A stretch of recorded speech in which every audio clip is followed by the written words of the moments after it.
Good evening, ladies and gentlemen. It is Wednesday evening, and I'm your host, same as every other night, Scotty Roberts, broadcasting to you from somewhere in western Wisconsin. Doesn't sound very exciting, but it's a nice, gentle evening out. And the sun has gone down, but it's not dark out yet. So it's one of those beautiful evenings. So happy Wednesday evening. Good to have you here, Susie Q. I see you so far. And I know Jeff is on as well, so some of you may be out over there. We'll see you when you get here. And we'll also, and Jeff is a big draw. Yeah, I get that. Just talking to Jeff a couple of times today. And he's got some good things going. So, Mother of Dragons, how you doing? Good to see you as well. And this will start building up as soon as Jeff, I think, is done. So we're just going to proceed as normal. And if you miss most of this show live, you can obviously come in a little later. And you can also check out the archives, which are right here on my page. Just go in. And if you haven't seen a lot of the other archives, I've got some of the books that I've written that I've read chapter by chapter and done live commentary. I've got some political commentary in here, as well as some personal family stuff and travels to Egypt and other places, things like that. Paranormal stuff. We talk about that a little bit in here, but that was a lot of my life was paranormal for a long time. And so Mother of Dragons, thank you very much. I appreciate that. I'm glad that you love my stuff. I like that. It makes me feel good. And so we've been going through this series on the life of David and David the King. And he is one of my biblical heroes. When I was in church work, my Bible college days, my theological seminary days, my youth pastoring days, I developed quite a love of the character David. But of course, it was from a very pointed theological standpoint, point of view. Juvenile, hey, from Nebraska, you say. He, she, I'm not sure. Juvenile sounds female-ish. I might be wrong. Audrey, how you doing? Good to see you here. And also you, Juvenile from Nebraska. And Susie Q, glad you're here. I think you're watching the awesomeness from the kitchen. So appreciate that. Thank you. And tonight, again, we're going to be delving into the life of David. And I want to put this disclaimer in really at the beginning of every show that I do on this, every episode about this.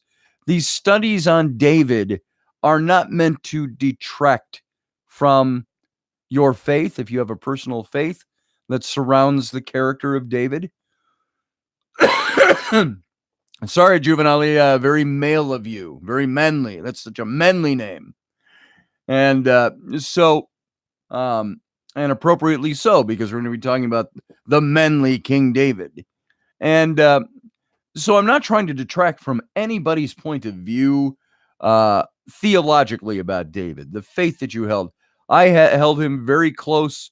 The story was very close to my heart about David, but it wasn't until I really started stepping away from other issues of the faith that I was in that I began to realize that there are portions, many portions, if not the entire story of David, that are fabricated to make who I believe was a real life character into much more of a person than he actually was. I based a lot of this, as I've said before, on my reading of a book by Joel Baden, a Hebrew professor at Yale University, called The Historical David, the Real Life of an Invented Hero. And that title should give you a clue as to really the way I've been approaching all of this. It's the real life historical story of an invented hero. So you can have a real person who we've so embellished over the years, and in this case, almost 3,000 years of embellishment, and make him into something that he probably was not. And you will also have to deal a little bit with my throat issues, my little bit of a coughing still hanging on with me. So I'm going to take a couple of sips of this right now. Jeannie, good to see you. Very nice to have you here. And so let's not dilly-dally around too much tonight. I've got other things to say about lots of other things. Do join me with Rocky Stucci in the Situation Room at 11 p.m. Central Standard Time, midnight out east, which makes it, today is Wednesday, it's the Thursday morning show. So it's the Thursday morning Situation Room with Rocky Stucci, and I am rejoining him again tonight after his little adulterous fling with Professor Bauer last night. So, and it was good that I wasn't there because I would have argued, but, and maybe talk too much, which I am wont to do. So, James, how you doing? Good to see you, brother.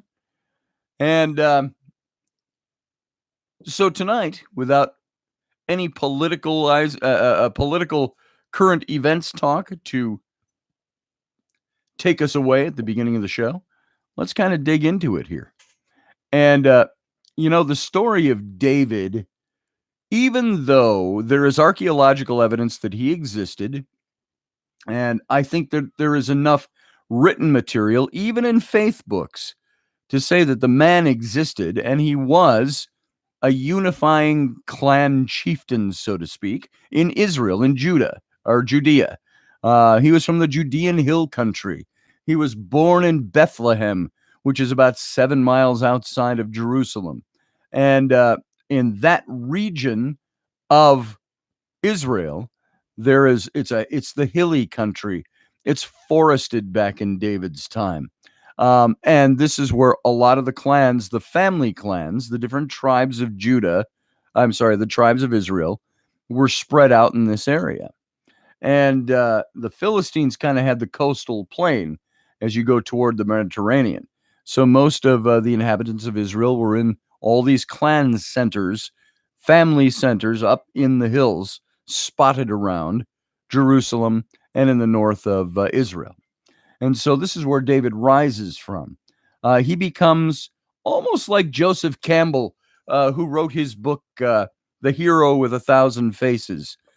He talks about the archetypes in history and in mythology that shows the kind of heroes that we have. So in a way, you almost see the Arthurian legends about King Arthur and his Knights of the Round Table, the Robin Hood legends, all have some kind of a little linkage to the David story. As we mentioned in some of the earlier segments that we've done, David was almost like a Robin Hood character in that he fell out of favor with the king, became outlawed by the king. King was trying to hunt him down and kill him. And he was rightfully the newly anointed king to replace the king who was already on the throne, anointed by the prophet of God, Samuel, who was really kind of the boss in Israel. And so when they wanted a king, they were in a sense almost rejecting God's prophet. But God's prophet was still, like you see in Islamic countries today, they hail back to their prophets. And this is what it was like in Israel. And so a little different twist than Islam, but you get the idea. So this is the time that David is born into. I believe he existed. I believe that there's lots of archaeological evidence that have started to really paint a picture of the administrative offices or administrative existence, if you will, of David's monarchy. And of course, his son Solomon, and then Solomon's son Rehoboam, and then Jeroboam, and all these. And then there was the divide, and it turned into Israel in the north and Judah in the south. There was a divided monarchy and so on for many years. Then the Babylonian captivity, which came 400 or 500 years after the time of David. Now, David exists also about 450 to 500 years after the time of Moses and the Exodus. So this is where we are now. And David was one who is the second king of Israel. The first king is King Saul, who was anointed. He was anointed because of his look. The people liked Saul because he stood head and shoulders over others. He had the look of a king, and he was vigorous and a warrior type. And then later we find that God rips the kingdom, according to the biblical story, from Saul because Saul's evil heart and the things he's not doing that he's supposed to do. And so Samuel the prophet anoints a new king in his place, which is the youngest son of Jesse of Bethlehem, who has 7 other sons. And David is the anointed one who's going to become, in the future, the next king. Of course, word of this gets back, and Saul's none too pleased with this. Then we have the David and Goliath story, which we covered last night, which elevates David to great position with Saul. But there was this problem of these two differing accounts of who slew the giant Goliath. We all know the story of David and Goliath. The problem is there was another man named Elhanan that was served under David, one of David's men, that was said to have, in another portion of the Bible, said to have slain Goliath. And the two descriptors given in both stories, which shows you they're talking about the same Goliath, Goliath the Gittite, or of Gath, which both stories say, and also that this giant carried a spear that was tall and heavy like a weaver's pole or a weaver's shaft. And that descriptor is used to describe Goliath in both accounts. And yet we've got 2 different accounts of 2 different guys killing him. So what does that leave us with? Trying to decide, why is this other account here?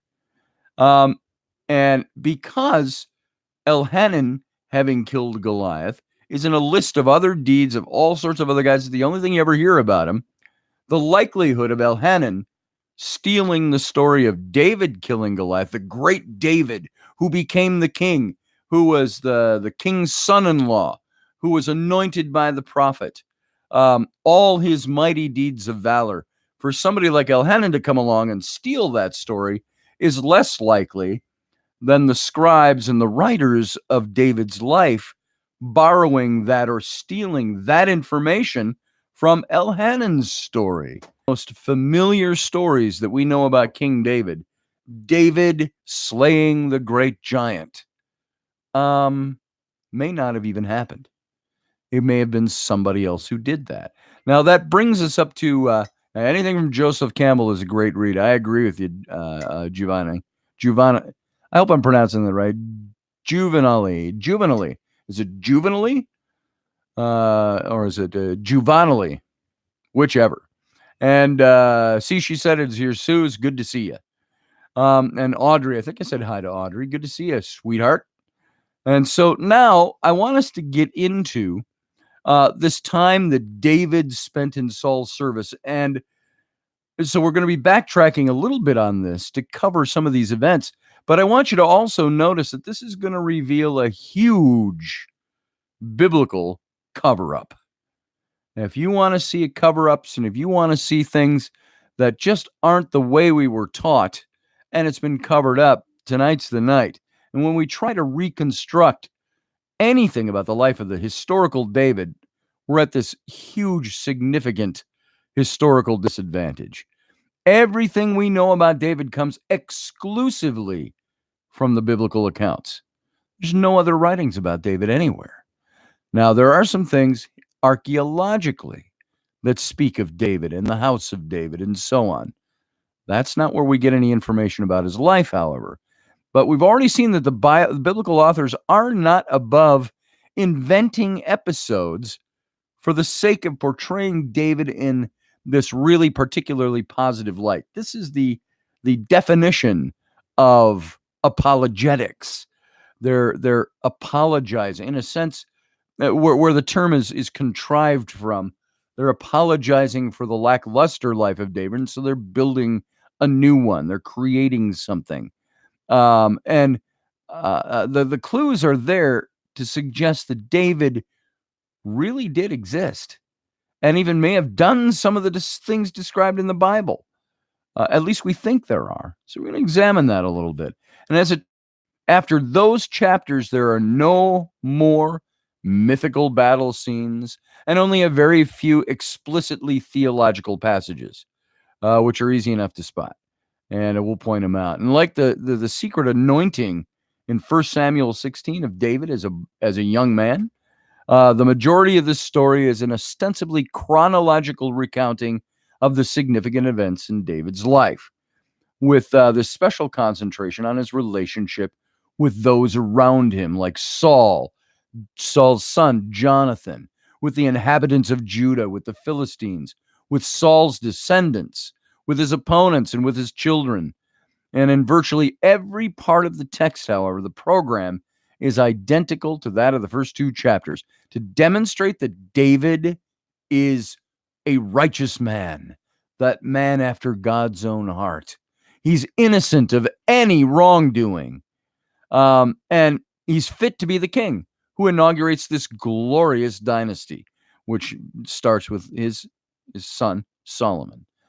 And he had no obvious right to be on the throne. He was a shepherd kid born in Bethlehem.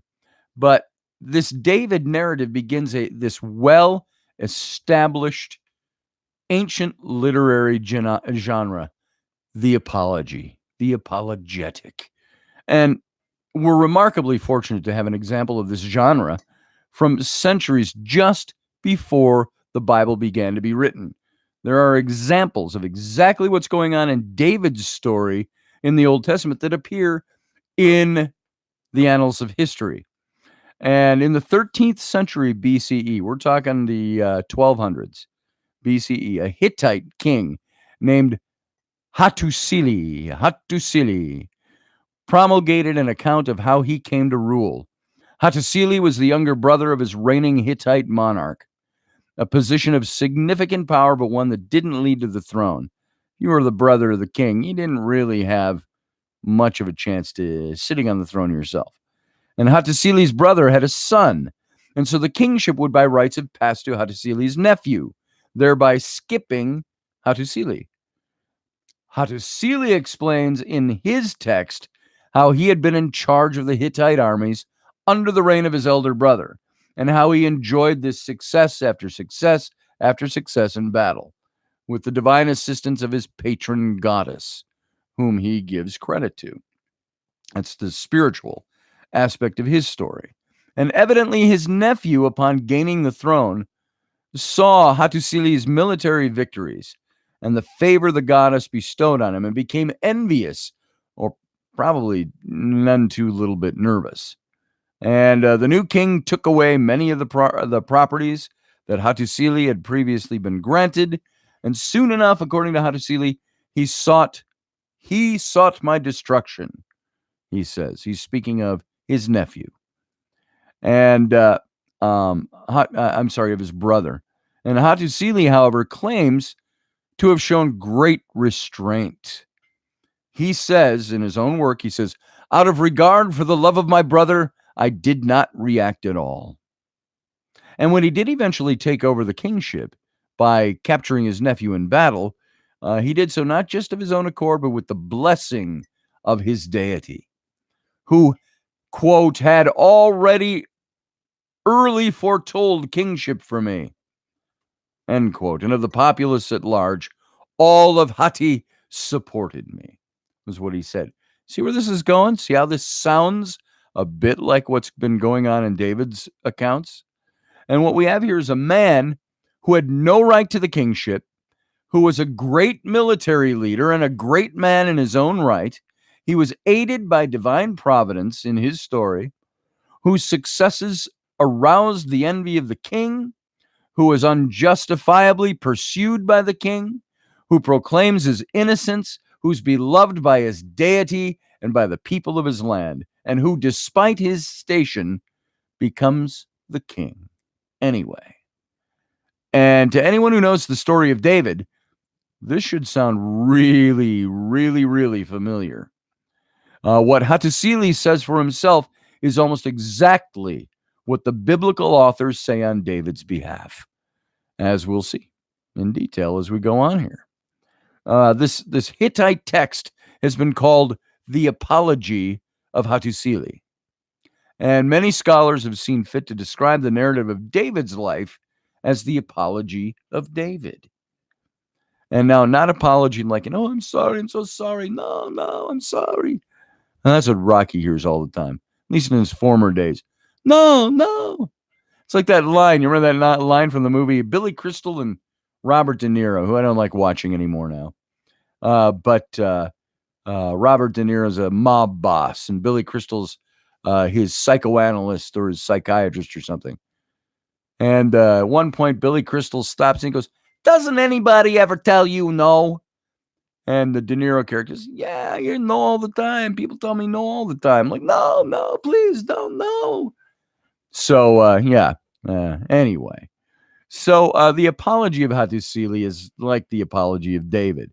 And it serves the same literary purpose, to demonstrate the greatness of the protagonist of the story, which is David or Hattusili, and even his God-given right to the throne, despite what we would expect to happen in the normal course of the events. So when we recognize that David and his story is an apology, it's apologetics to the core, even though it remains a literary creation rather than what we might consider a historical one. New avenues of historical inquiry open up for us. For it is the nature of an apology that it must be apologizing for something. This is an apology is always written as a response, either to custom or to tradition, or most often to the counter narrative that challenges the text version of things.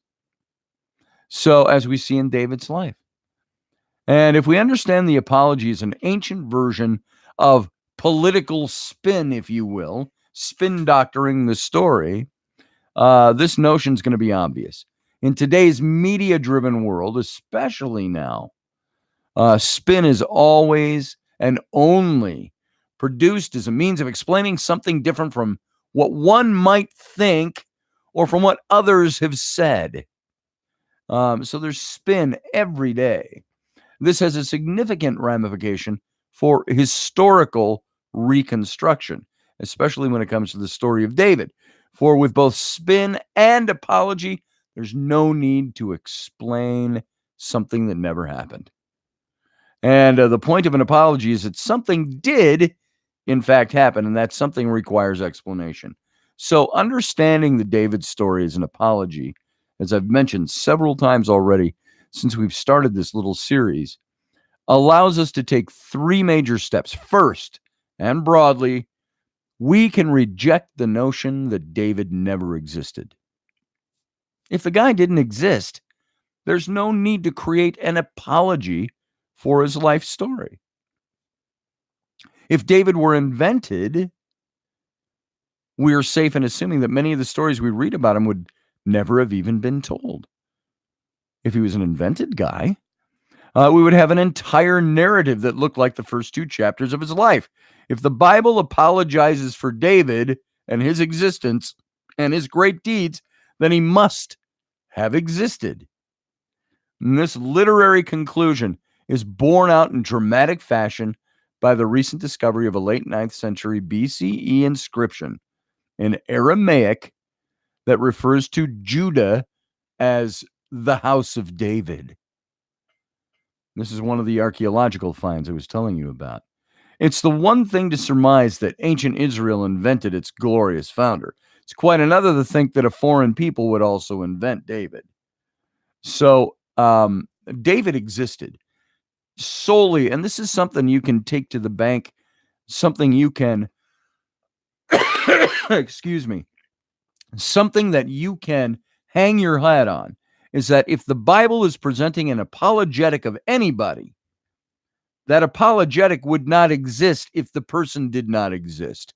They are trying to make him look better than he was, not create him out of whole cloth. Yeah, analyze this, analyze that, See Audrey put that up there. Anton put that up. Anton, good to see you. Anton or Anton, good to see you here. Thanks for coming in. And so there you go. David's story, if there is no other proof, the literary Apologetics proves to you that he existed and that they were writing about him. Now, the second thing, remember I said back here, there's three things you can take away from this. Second, recognizing the text of the account as an apology allows us to date it to a period roughly contemporary with the times it describes. An apology, an apologetic text, needs to explain events that its audience knows happened. And an audience centuries removed would have no way of accessing or assessing the real facts.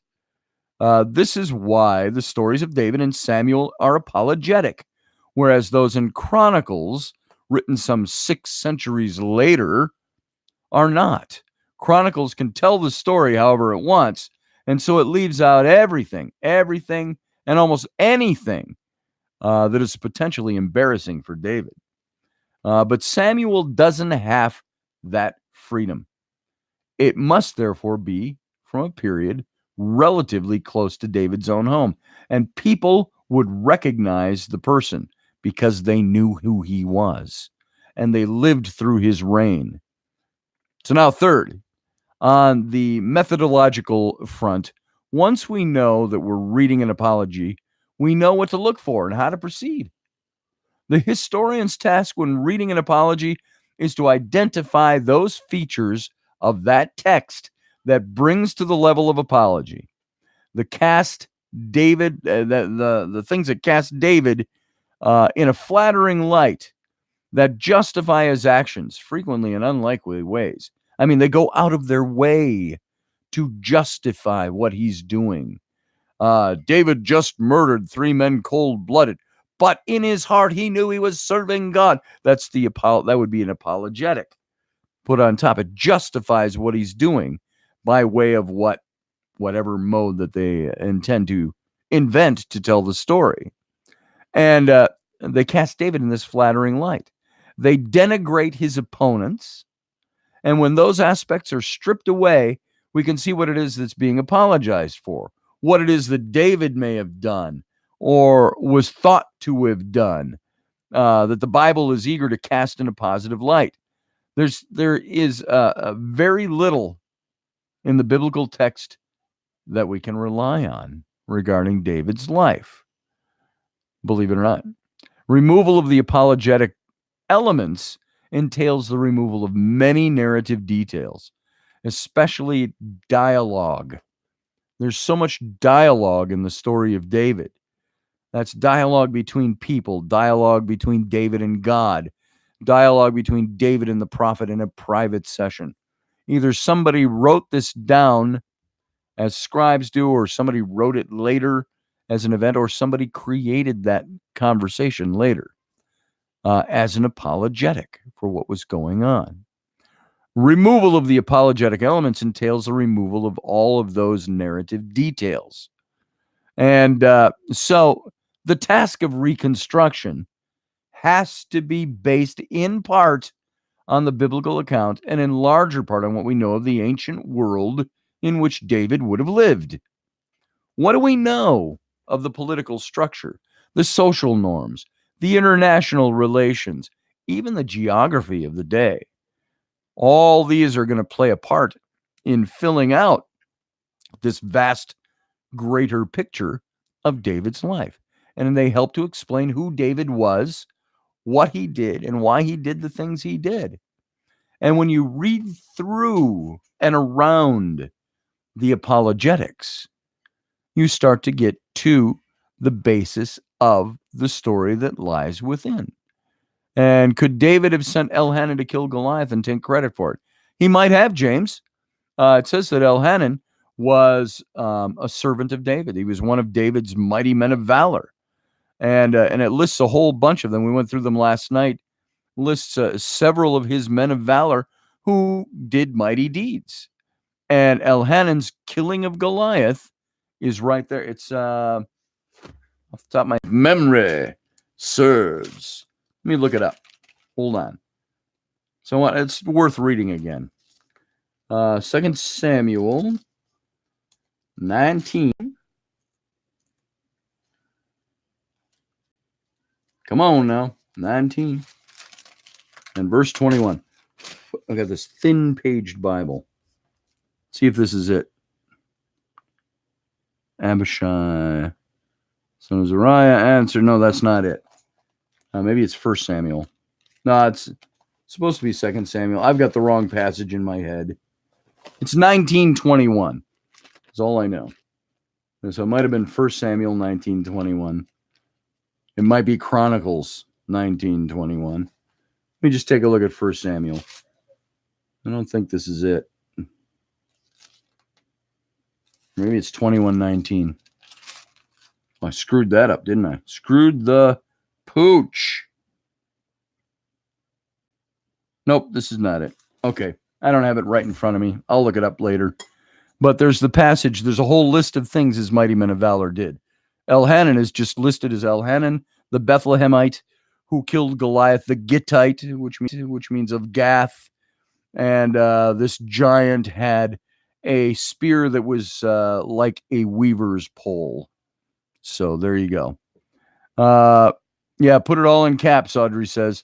Then I'll see it. I won't miss it as we go by. I don't look so much as I should. Hit the pillow when he was angry. I'm not sure what that was, Anton. So analyze. Yeah, getting anal about our details. Definitely. Hey, Pisces Awakening. Good to see you. Nice to have you here. And so let's move on here. We're going to talk a little bit about the kingdom of Saul. Saul is already the king now when the story of David starts. And this is the first significant period in David's life for which we can propose any historical basis. And it's the time he spent in Saul's service. From 1 Samuel 16 through 17, we learn that David joined the military under Saul. And the subsequent chapters, 18 through 20, venture to tell us what transpired between that moment and David's being forced to flee from Saul. Because you remember, David rose to great prominence in David's story, and he had to flee from Saul for his life. And he fled out to the Greenwood, and he gathered to himself this army of the dispossessed, the overtaxed, the outlaws, the disgruntled, and so on, which was the basis for what I said looks like a bit of like the Robin Hood story, or the Robin Hood story coming much later sounds an awful lot like the David story. And so to understand David's position of having to go into exile in the wilderness and understand his position in Saul's kingdom and the relationship between Saul and David, that's the main focus of these chapters, we have to understand just what kind of kingdom Saul ruled over and what sort of king he was.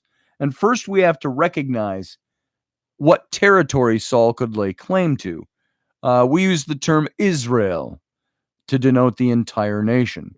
You look at a map of Israel today, you get pretty much the idea. It's about the size of the state of Rhode Island. It's a tiny country. But in the time of Saul and David, Israel meant specifically the northern tribes and didn't include the region of Judah to the south. So Saul himself was from Benjamin, which along with Ephraim and Manasseh contributed to the central region of Israel, both geographically and politically. Farther to the north, through the tribal territories of Issachar, Zebulun, Naphtali, Asher, and Dan, settlements were very sparse. You're talking about the hill country, the forests. We think of Israel now as being dusty and a dirt bowl, like most of Palestine around it. But back in those days, it was a heavily forested area. And so it was a beautiful place. And so this is where the other tribes are scattered. And there were some Israelite tribes, Gad and Reuben, and some semi-independent regions such as Gilead. And Saul's power was concentrated in the heartland of the Israelite hill country. And his influence to the north and east was probably a little less established and a little less clear. He could travel out there with his army, and his own people would go, "You're the king of who? Us?"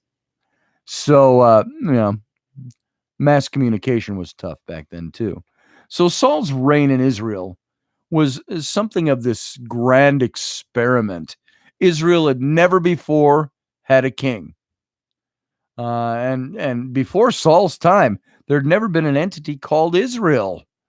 The northern tribes were independent clan units, and each lacking any sort of formal centralized leadership. Only in the face of an external attack would a tribe produce a leader, known in the Bible as a judge. If you look back in the Old Testament, right after the book of Joshua, you have the book of Judges. I believe that's where it falls in. Somewhere right in there, just before the books of Samuel. And this is where the judges ruled over Israel. These private little clan, territorial, minor kings almost, if you will. One of the most famous judges that we know of was, of course, the story of Samuel, who took a Nazirite vow, and God gave him divine power and strength so long as he never cut his hair. And then, of course, Delilah comes into the picture, woos him away, cuts his hair in his sleep, gouges his eyes out. Philistines take him prisoner, and he ends up killing more Philistines later as his hair began to grow. He has to be leaned on the pillar of the great temple where everybody is gathered, and he leans, it says, with all his might, and pulls down or pushes down one of the pillars, which hits the other main pillar, topples. It says he killed thousands of Philistines in those days. And that was the greatest thing about the story of Samson, was how many Philistines he killed. So you can see a very different story in biblical structure even. So he was one of those judges. So they'd never had a king. There were all these little territorial judges. And the judges' work was done when a threat passed the area. When that was done and they raised an army, they fought the Philistines. It says that Samson, by the way, killed something like 800 or 1,000 Philistine soldiers single-handedly with the jawbone of an ass. So there's the story for you. Did it actually happen? I don't know, but that's not this story we're talking about tonight. So when the problem was passed, the judge's work was done, things would go back to the way they'd been before until the next threat emerged, and the cycle began all over again. And given the ad hoc nature of the position of the judge, judges didn't pass their status on to the next generation. Eventually, the realization dawned that this was an ineffective way for tribes to defend themselves. And as Israel's neighbors grew in power, the emergence of a particularly gifted leader in every generation could hardly be counted on. What was required was consistency. And that's precisely what a dynastic monarchy provides. And Saul's kingship, therefore, when they called for a king, was a novelty in Israel. They'd never had a king. From the time Moses led them out of Egypt, codified Judaism for the first time, they settled in the promised land, they had never had a king. And it was a novelty on two fronts. First, the position was no longer ad hoc, meaning Saul would be the king in times of war and in times of peace, and the people would have to support him. Second, the position was hereditary. After Saul, it was understood that as with kingship everywhere in the world of that day, that the crown would be passed on to his offspring and to their offspring in turn. So it started this process of having a king in the traditional sense. And despite these two innovations, however, Saul's kingdom was not drastically different from what came before it. There were no significant royal or national infrastructure in place whatsoever. There wasn't even a palace to go to. There wasn't a city that was the governing seat of Israel.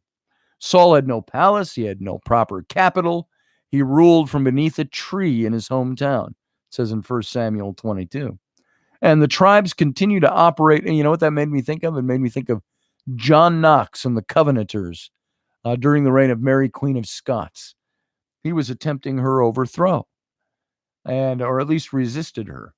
And the Covenanters would meet in Edinburgh at the old yew tree in the square. And that's where their meetings took place. So they'd have no interest in giving up their long-established, self-sufficient ways. But they realized that there was a need for a regular mutual cooperation in battle. Under Saul, Israel was more of a permanent military alliance than this proper political state. It was this amalgam of all these tribal cities that were spread all around the countryside, in the hill country.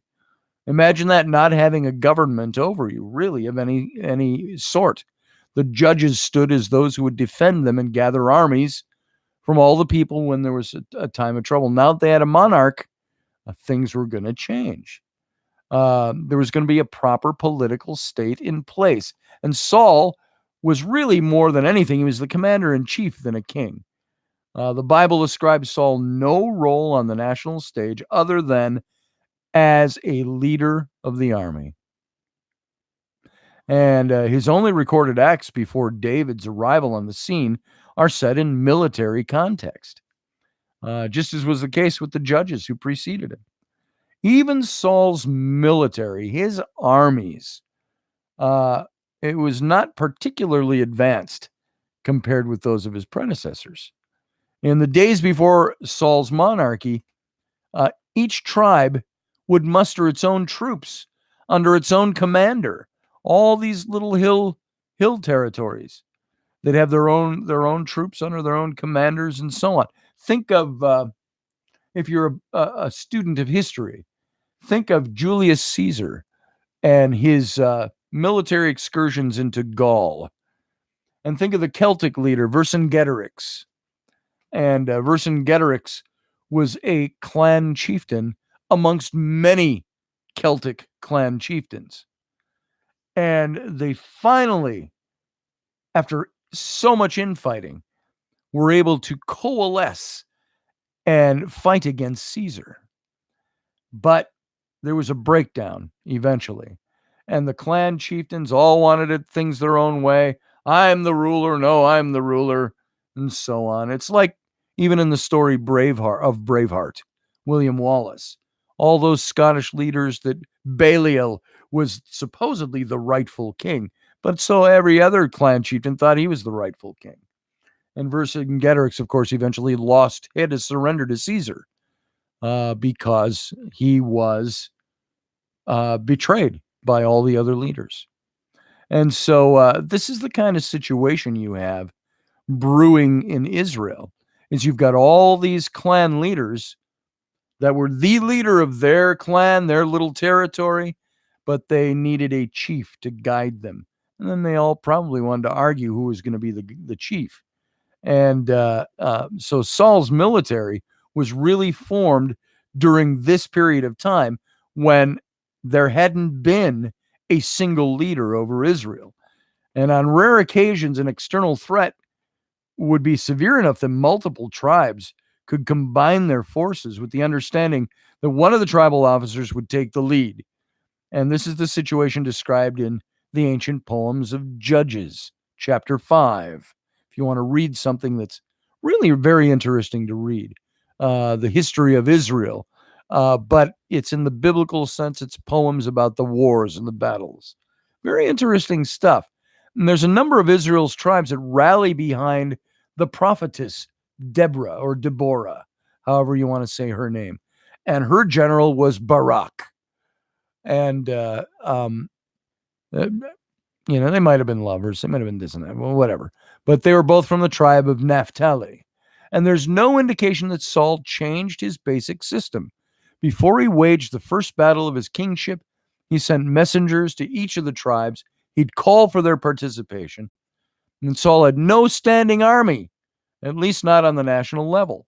The tribalist nature of the army, central to the days before his monarchy, persisted during Saul's reign. His military commanders were not the highest officers from each tribe, as might make sense if the armed forces were truly national. Instead, Saul kept in the family his son Jonathan was a military captain, his cousin Abner was the army commander. Kin relations were the basis for social organization before Saul, and they remained so after he became the king. The real change from the judges to Saul with regard to kingship was simply Saul's enduring presence and the tribes understanding that when their king called, they would send men to fight for him. So imagine if the president of this country and the 50 states were all independent as we are, but independent from the Union. And if we got into a war with Europe, Europe's a bunch of countries, I realize. So we got into a war, and the president had to go around and call on all the leaders of each of the individual states. And then they would coalesce underneath one commander, which would be the president. It's that kind of a situation that exists. And now the people that agreed to put Saul in this position. So in a sense, they agreed to put their fate into Saul's hands when it came to these matters of the military. And they were willing to grant him a royal dynasty through his family tree, as long as he was able to protect them. Imagine the day that the king lost a little bit too much. I think that might be the end of the king's dynasty. Now, the Israelite decision that the independent tribal system of defense was no longer feasible and that a king was needed was probably not so sudden as it's presented in the Bible. The Bible just looks like, one day the people said, hey, we want a king. It was probably a gradual process and largely conditioned, as scholars have long realized, by this steady rise of significant threat on Israel's borders, one that showed no signs of going away anytime soon. And the reason that threat was rising was because Israel was growing. And everybody's always land hungry. And that's what happened there. Let me take a sip here. And while I'm doing that, let me look to see anything you guys had to say here that might be important for me to see. Iowa X, I saw that stood out, and Caesar took Vercingetorix home to Roman chains. That's right. Now, he let him live pretty poshly for a while before he had him didn't he have him strangled to death? Kind of the great leader's way to kill great leaders, something like that. It's like, dude, don't strangle me to death, please. If you're going to kill me, just take a nice, big, clean, sharp sword and lop off my head in 1 second. Foop, plop, I'm done. Don't put leather straps around my neck and strangle me to death. Psh, jeez. As long as my boss owes me, I'll never be broke. Well, there you go. Anton says. Let's see. Let me look here. If there's anything I need to look at. What up, Cannoli? Rocky Stucci's in the room. Everybody shut up. Good to see you, Rocky. Let's see. How do you both? That was some nice hair, said Iowa X. I'm not sure what that was about. Pisces Awakening, I think I saw you as well. Welcome again. Fran, how you doing? Good to see you. And Brian Parker, nice to see you here. Let's see. Bruce Campbell a couple months ago at a convention, says Audrey. Army of Darkness. Wasn't he also, what was the Western he was in? Not Buckaroo Banzai. That was totally different. Anyway, Bruce Campbell. It'll come to me in a minute. He played in some Western television show. Spaghettis and Meatballs. There you go. Thanks, Jeannie. So, Vercingetorix and Caesar drank Budweiser together. Yeah, pretty much. They probably did. I'll bet you Caesar kept him around to pick his mind as long as he could. And then there was a point where he just couldn't keep him around anymore. Okay, you're defeated. Time to go. I wonder if Vercingetorix, I wonder if he got a morning call, Caesar would like to see you now. No, you don't need anything. You don't need to bring anything. Just, as you are. You don't even need to shave, really. This is the end. Briscoe County. That's it, Audrey. Thank you. And that Miami Spy show. That show was a Burn Unit? And I can't remember the actor's name who played in that show, but Bruce Campbell was kind of the sidekick. They had been spies, and he'd been burned. The main character had been burned, meaning they're trying to get rid of him. And because the Adventures of Briscoe County Jr. was the other one. The other one was Burn Unit, I believe. I watched that show, and I liked that one. Bruce Campbell in it. All right. So let's get back to this. Now, we're going to talk a little bit about David's military exploits. Now, I hope this is as interesting for you as it is for me. I find this stuff immensely interesting because it sheds light on things that I thought I knew everything there was to know. And in a sense, like if you're a listener of Jeff Dougherty's, this whole idea of unindoctrinating yourself, sometimes it involves the things you think you knew, pretty harmless to have a hero in a biblical character like this. But where the damage is done is when we don't really realize how much of that story might not be the truth about that person. And so the apologetic is built up around him. So let's move into David's exploits.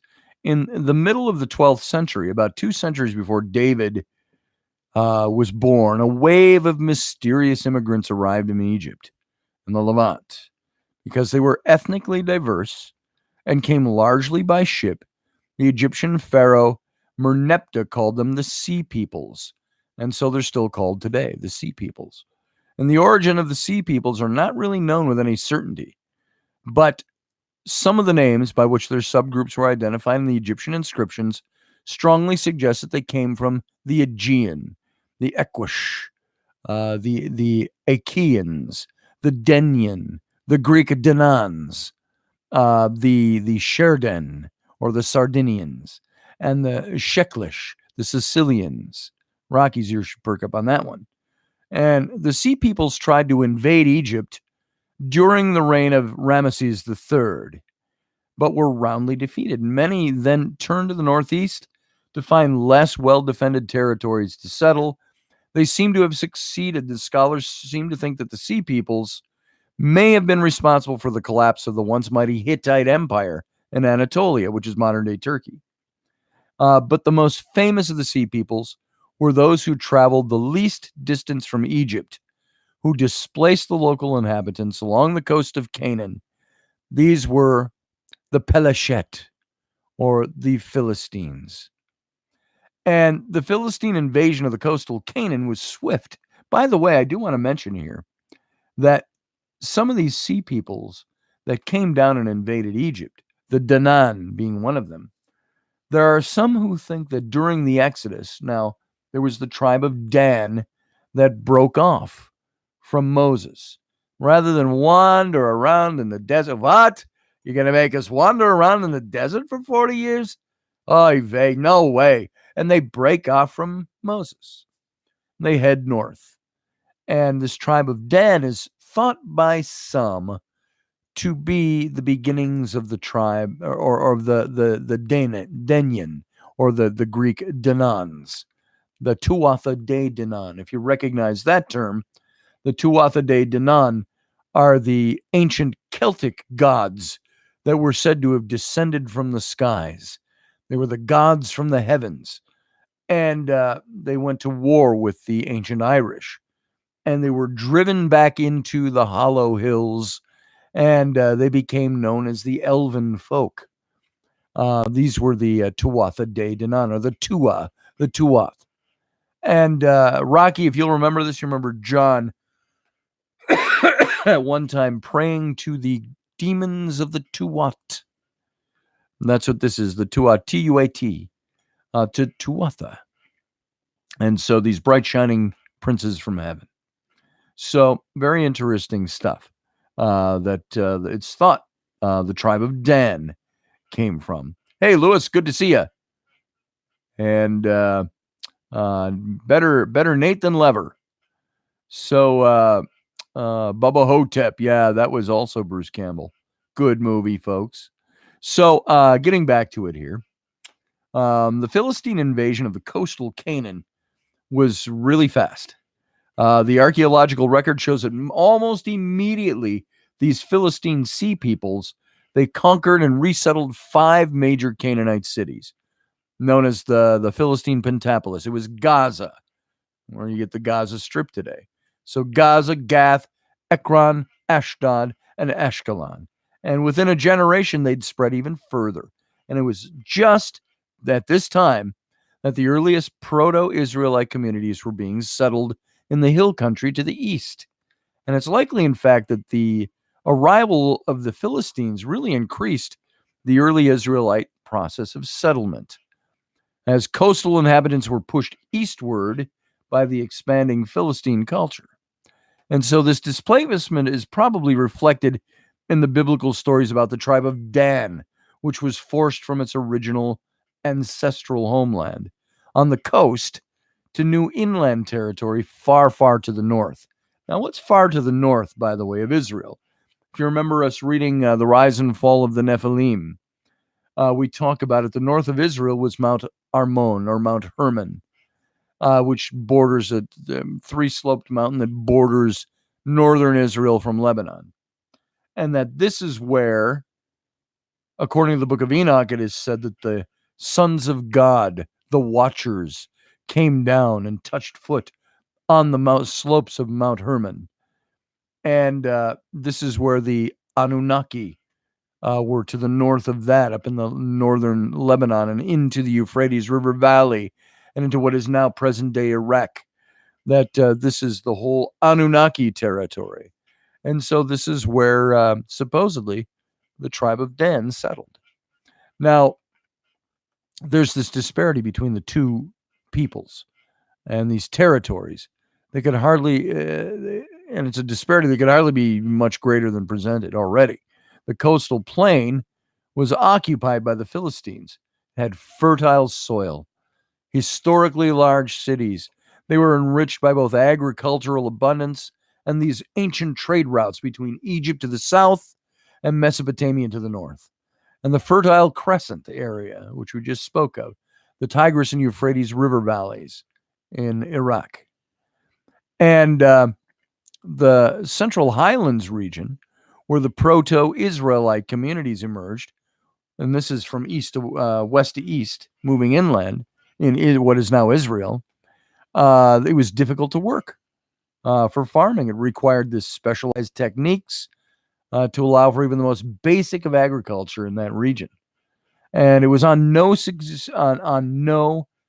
absolutely zero zip significant trade route. It was off the beaten path. And who would trek through the hills when the coast offered a straight, flat path from the north of what is Israel now, all the way down through the Negev into Egypt? So the Philistines came from the relatively advanced Aegean culture, and they brought with them these military organization and equipment, these chariots, unmatched by anything the Israelites had. This is why, according to the biblical story of the Israelites' conquer of Canaan, Joshua was able to take control of the Philistine army. They were not able to dispossess the inhabitants of the plain, for they had iron chariots. And so the relative situations of the two peoples made them natural adversaries. And the powerful Philistines would have seen the emerging Israelite population as a roadblock to their continued expansion into Canaan. and a potential threat to their regional dominance. So there it is again, this whole thing of regional dominance. You got to dominate the area. You can't just live and let live. Hey, people there now, let's go take them. We can take them. My brother can take you. So the relative situations of the two peoples made them these adversaries that went on through the whole account of David and many times throughout the accounts of Israel in the Old Testament. And the Israelites would have regarded the Philistines as foreign invaders who had taken control of the best land available, the best agricultural land, the sea plains. And given the disparity in power, it's not surprising that the Philistines should have been the aggressors. And yet the geography that minimized Israel's capacity for agricultural wealth also provided them with this natural defense system. As a prominent archaeologist has noted, had the Philistines accomplished their military goal, it would have been the first time in recorded history that a lowland polity had succeeded in bringing the highlands under its control of any kind. And the chariots that gave the Philistines such an advantage in the open field of battle were absolutely useless in the wooded hills. And as a result, the relationship between the Philistines and the Israelites was one of regular conflict, but was largely a stalemate, neither side being able to impose its will on the other. And they were just always picking on each other. And the Bible traces this rivalry. The first major conflict with the Philistines occurred with the story of somebody we already mentioned tonight, the story of Samson from the book of Judges. Samson's birth is marked by the prophecy that he would oppose the Philistines. It says in Judges 13:5, he shall be the first to deliver Israel from the hand of the Philistines. His entire life was dedicated to defeating the Philistines, culminating with his final act of pulling down the Philistine temple. And it says in Judges 16:30, those whom he killed as he died outnumbered those whom he killed when he lived. Such an important thing.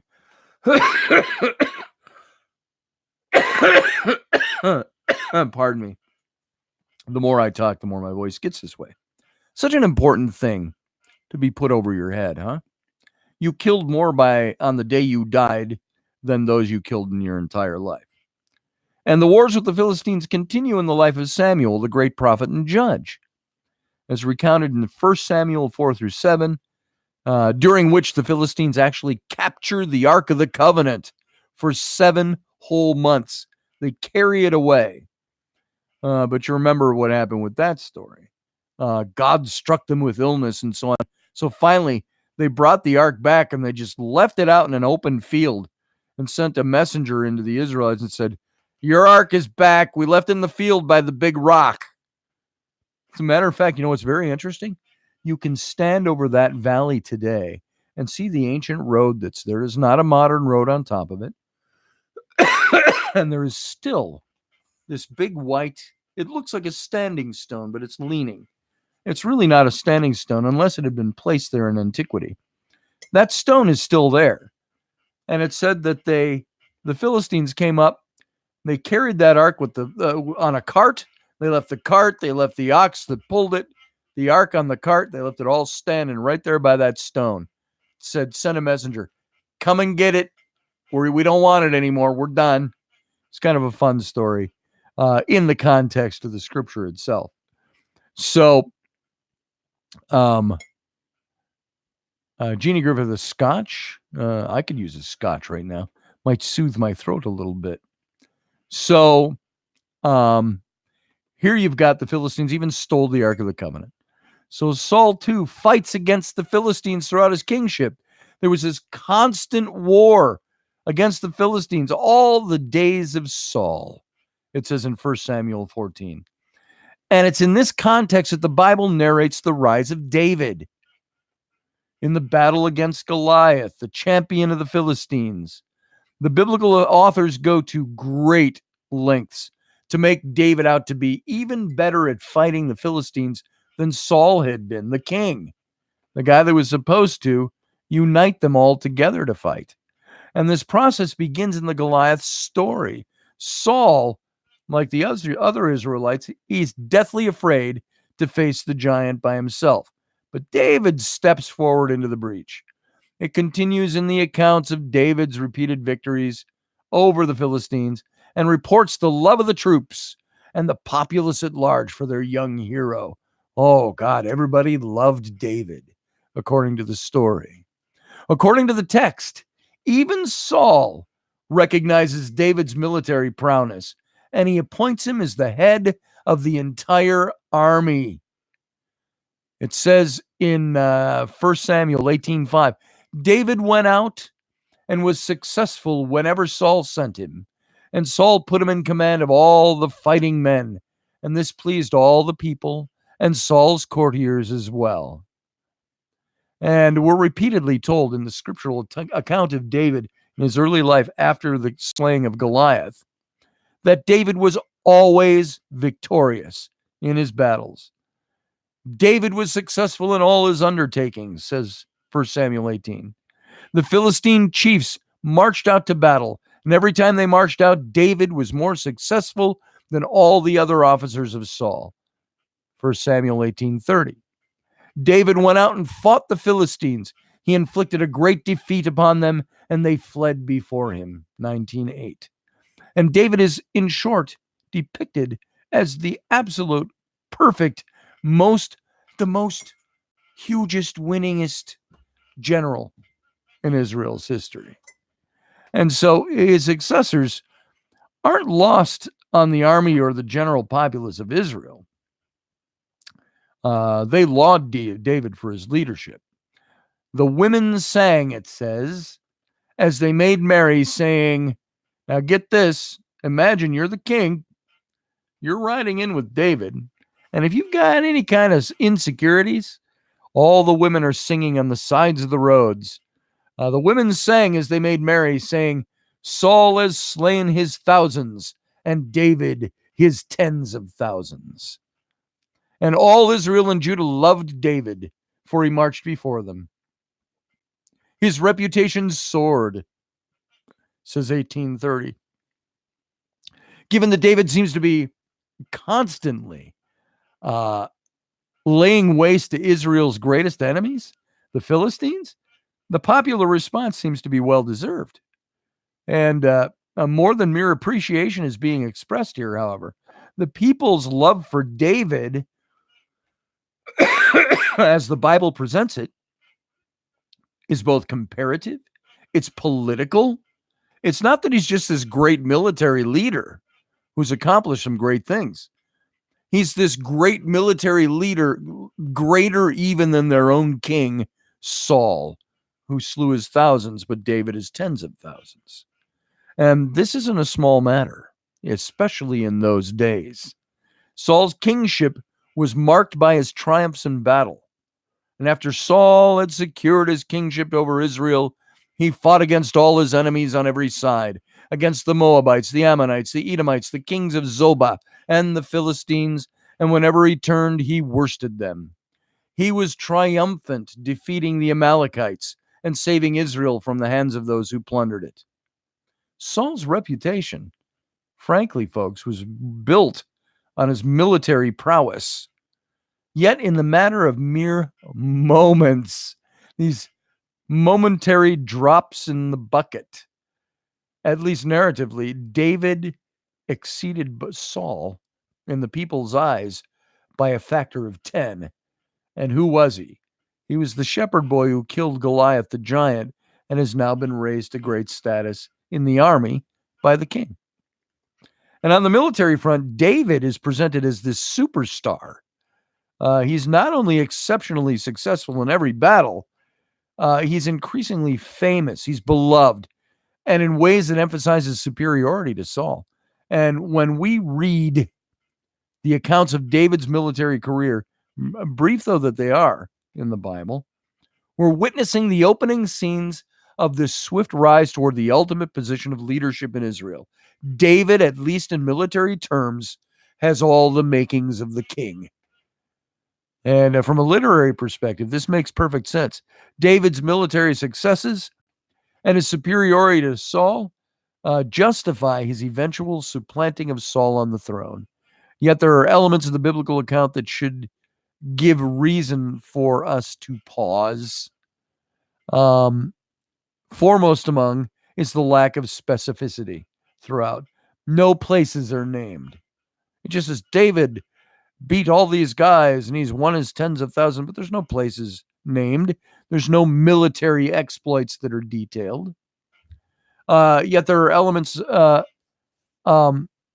enemies that are, there are no dates given, no places, no enemies named, aside from the broad term, the Philistines.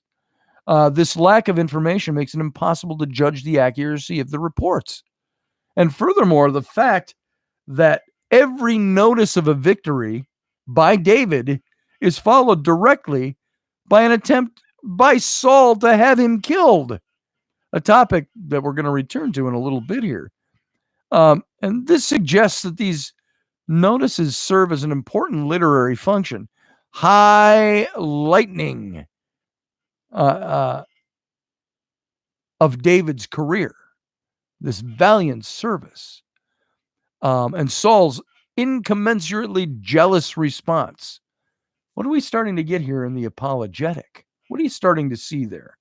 When you see the David who's been anointed, this guy that has all the qualities, the great musician, the slayer of the giant, anointed king, and he's winning all these victories and winning the hearts of the people. Yet what does Saul do in response? The king, the guy who had been God's chosen as king, has now come down a notch, and he's trying to kill God's chosen king. Now, this doesn't mean that David didn't fight in any actual battles, since he does appear to have garnered some popular approval. And it's an element that may have been exaggerated, but it seems probable to some degree. As we're going to see here, he must have done something. What is doubtful is that his victories were of any major significance at all. I'll tell you why.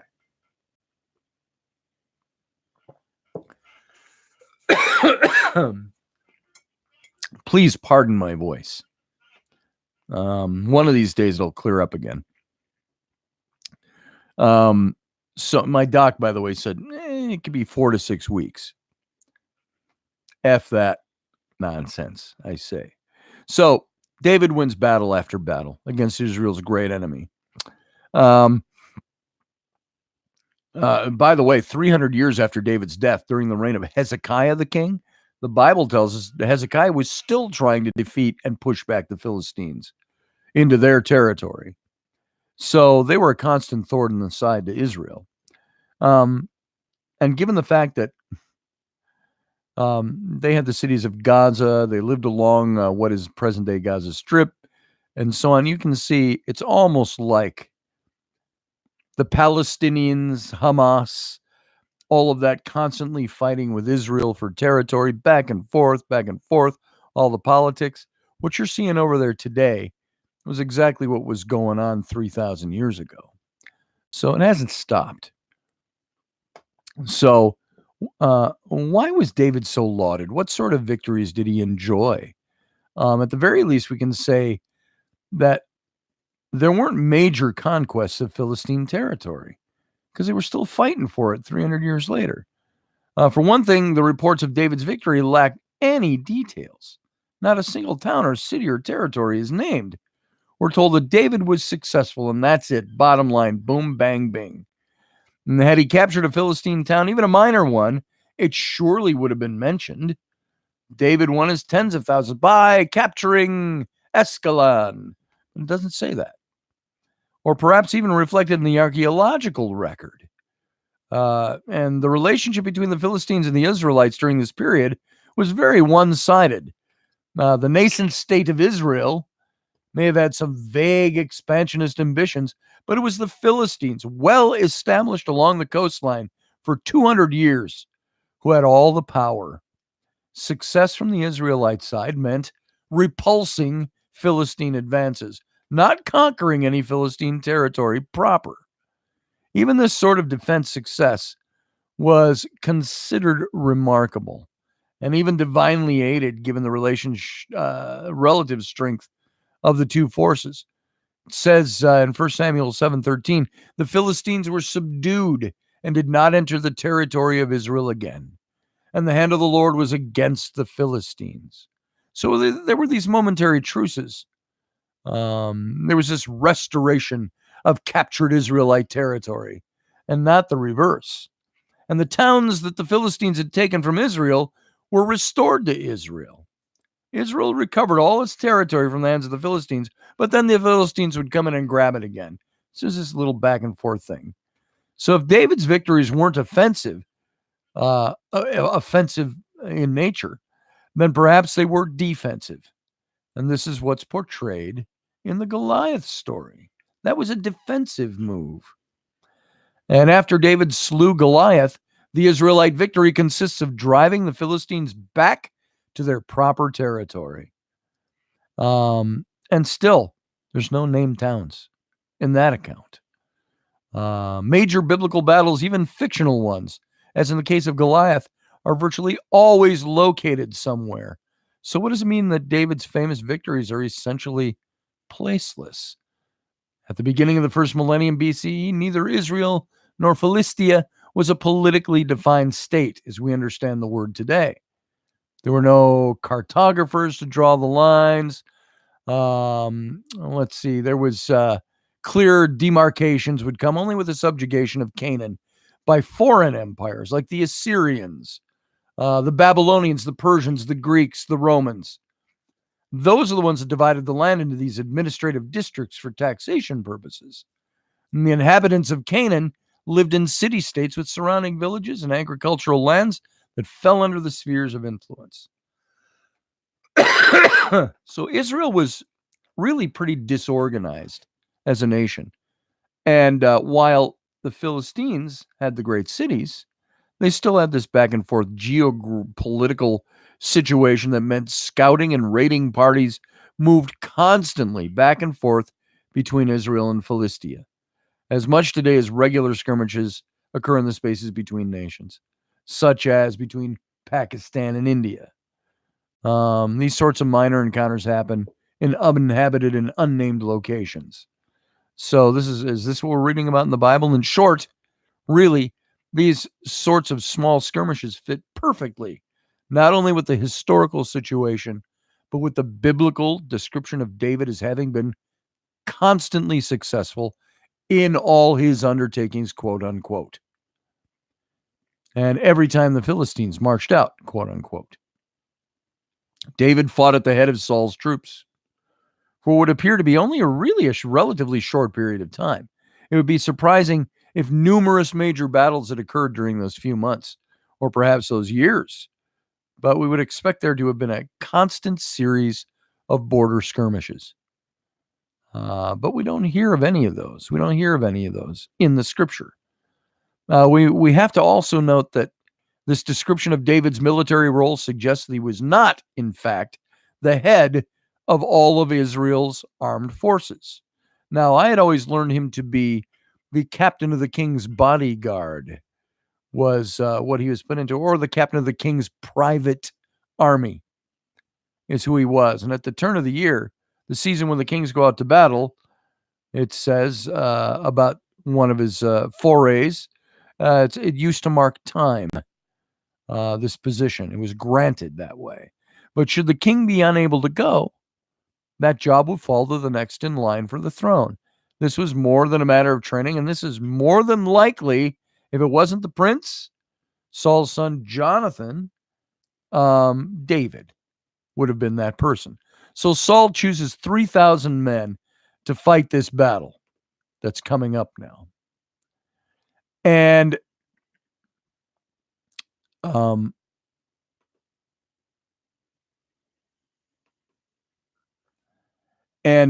David was, I'm sorry, I skipped in my own notes. I just skipped on to something, and I lost my place. So I'll say, in short, these skirmishes fit perfectly into David's setting. I might have skipped up a page. And there were border skirmishes. There were all these little victories. And all these Israelite defensive victories would have affected the relative status of everybody. So David was just one of many who, according to the biblical passage, was one of many who fought against these Philistines, and he was probably one of many that were put in charge underneath the king and underneath the prince to lead the armies when those two were not at the head of the armies. And so, at least according to one biblical passage, this was David. This seems more historically likely a scenario. Saul, it seems unlikely, would have elevated David to a higher military position than his son Jonathan, and or his cousin Abner, who was the general of the armies. So doing so flies in the face of both tradition and common sense.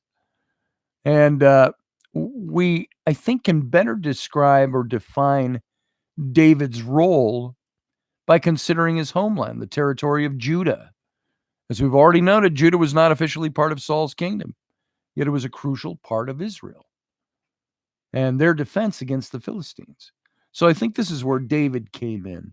He was probably considered to be a chieftain from that region, or at least Saul placed him in a position of being a military chief over his homeland. And the battle against Goliath took place in Judah. The Philistines assembled their forces and gathered at Soka of Judah. Saul needed to protect Judah, and Judah's need for Saul's military help necessitated this mutually beneficial arrangement.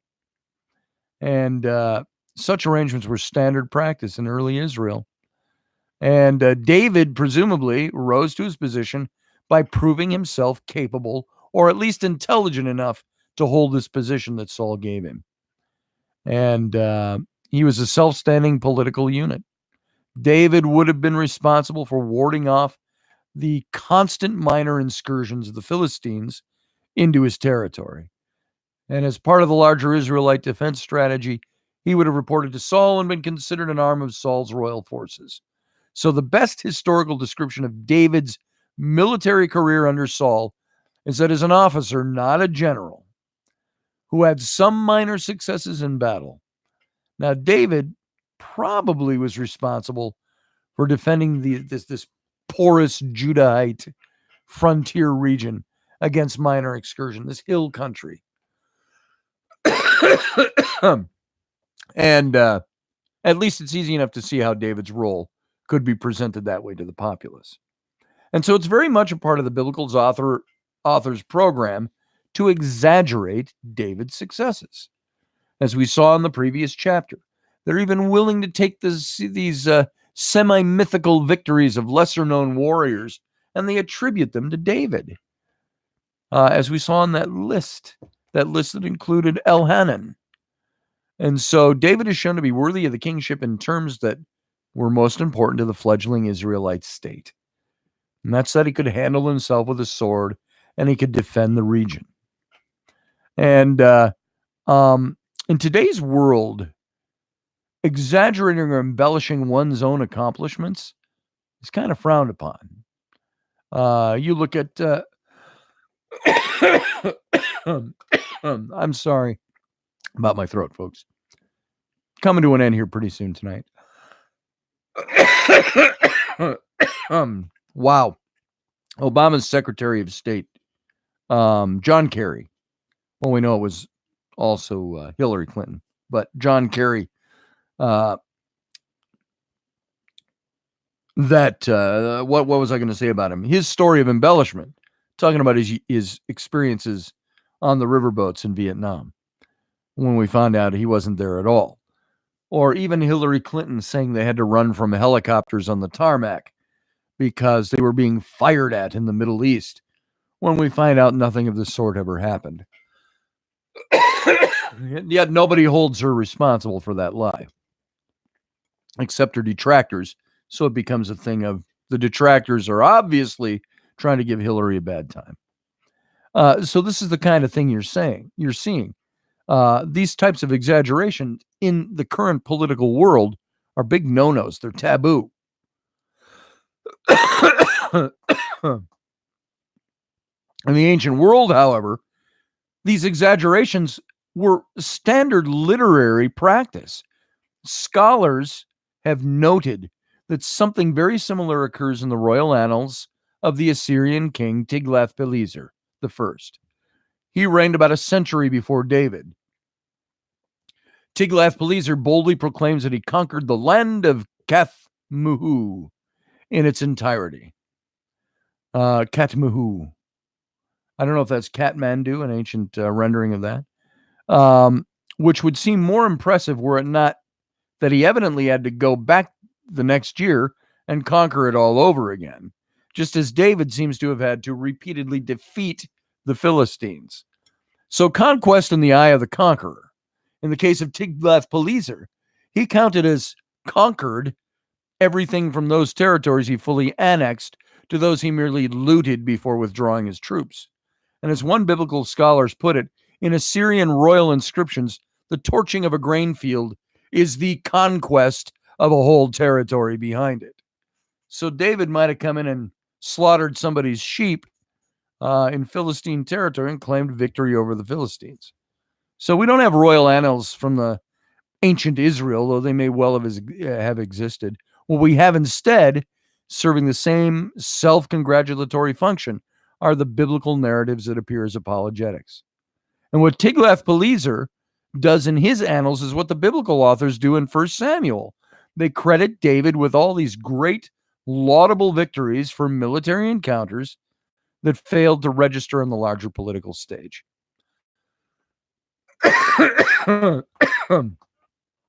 I'm sorry, folks. My voice is really starting to go. It's wearing down tonight. Kind of strange. And I still got to do a show with Rocky in a half an hour. So I'll probably end this pretty soon and go pamper my throat and my voice for a little bit. So, but I want to get to a good breaking point here. The reports of David's military activities might have some truth to them, but they're written to elevate David. And as noted much earlier, the primary purpose of this presentation of David is clear enough. David, the biblical hero, must have been a magnificent warrior. Moreover, he must have excelled in precisely the area where Saul himself was so prominent, in battles against the Philistine archenemy. At every turn, David must exceed Saul. David was undoubtedly an excellent military leader, as his later exploits are going to demonstrate. But we can say next to nothing about his actions in Saul's service, because the victories ascribed him in the Bible are free of detail and are exaggerated. At most, we can maybe give David credit for successfully repelling minor Philistine advances into Judah. And I think for tonight, I'm going to leave off on that because I got a couple of other sections that we're going to hit tomorrow. I'm going to talk about the biblical portrayal of Saul the king. Now, not only is there an apologetic building up David, exaggerating who he is to make him look better than he was, but there's an obvious degradation of King Saul, making him look much worse than he was. I'm also going to talk about this very controversial, it's become controversial. I never considered it this way until recent years when you started hearing crap about it. This relationship between David and Prince Jonathan. The biblical account says that they were friends that knew a love between each other greater than that of the love between a man and a woman. Didn't say sexually. Didn't suggest anything like that. Just said they loved each other as friends. And that the love they had was greater than that sometimes of a man and wife. These two men cared for each other. Does that mean they were gay? Doesn't have to be. I don't think that it's out of the question, but I don't think it's anything that we really have to consider was typical of David and Jonathan. Why is it that two men can't be friends that are close and love each other without having the sexual element always having to be thrown in? So we're going to cover that a little bit tomorrow night. And then there's going to be this breaking point, if we get to it tomorrow night, when David breaks with Saul because Saul tries to kill him. And it's Saul's son, Jonathan, that warns David of his father's wrath. So we're going to hit this stuff tomorrow night. David Jonathan, the break, and of course, the biblical portrayal of Saul, the king. All of these are important in understanding this character. Now, I will say this once again, this stuff is my favorite stuff to talk about, to read about, to teach about, to write about. And I hope that you're getting a bit of a gleaning of why this stuff is exciting for me. And Sterling, I love you too. Thanks, brother. So this stuff to me, I always used to say, a long time ago, I used to say, I like history because it cracks open the door and lets a little light into the dark room. And I think this is what we have now with the story of David and the stuff we're covering now, is that this gives us a lot of insight into what this guy was really like. We may not know him as an intimate person by the time we're done, but we're going to know enough about him to know what he wasn't and the things that were embellished about him. And you're going to be able to make some opinions about him. So I hope you love this stuff and enjoy it. And I could just go on and on and on, but I'd bore the tears out of you. And there'd be a point where you'd have to turn it off for the night. So for now, it is now 10:32 Central Standard Time, 11:32 East Coast time, which means in 28 minutes, I'm on with Rocky Stucci, the emotional meatball, over on Rocky's channel for the Situation Room. And you can go see all of our stuff, Rocky and me both, over at streamingtalkradio.com. You're going to find links to my sites, links to Rocky's sites, links to all our cool gear. Avail yourself of some of the shirts and stuff we have. Go look over them and see what you think. Get yourself something. And I do have some books here, by the way. If anybody's still interested in some of the books, you can buy them through Amazon. You can buy them through my publisher. I just happen to have some stock on hand. So there you go. There's all my ads for tonight. Go to scottallenroberts.com or go to streamingtalkradio.com and you'll find all the links to all our stuff there. So everybody, thanks for being here. I appreciate it. I appreciate your patronage. I appreciate your being here. Your love and affection means a lot to me. It really does. And so now let's all take a break before we go into Rocky's show and get our wits about us. So, folks, thanks again. See you here tomorrow night, if not a half an hour from now, on Rocky's show. Good night.